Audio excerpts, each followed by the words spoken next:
Մայիսի 11-ին, երեկոյան 17:10 րոպեին Էրեբունի ծննդատուն է տեղափոխվել 23-ամյա 36 շաբաթական հղի, որովայնի թափանցող վնասվածք պատրվածքով, սուր ցավերով, առնահուսությամբ։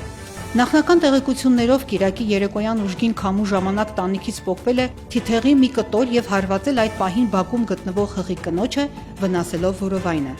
Հարազատները կնոջն անմիջապես ծննդատուն են տեղափոխել։ Հղիին հետազոտելուց հետո բժշկական կենտրոն մտնելուց ընդամենը 7 րոպե անց սկսվել է վիրահատությունը։ Կատարվել է կեսարյան հատում, վերականգնվել է պատրված արգանդը։ Ծնվել է 2450 գրամ քաշով, 48 սանտիմետր հասակով աղջիկ, ճակատի ձախ շրջանում 5 սանտիմետր երկարությամբ խորը վնասվածքով։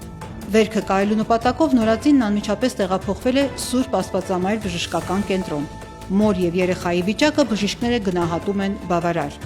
Մասնագետները համոզված են, որ կնոջ կյանքը փրկեց հղիությունը, դեռ չծնված երեխան։ Դեպքի մանրամասները շուտով։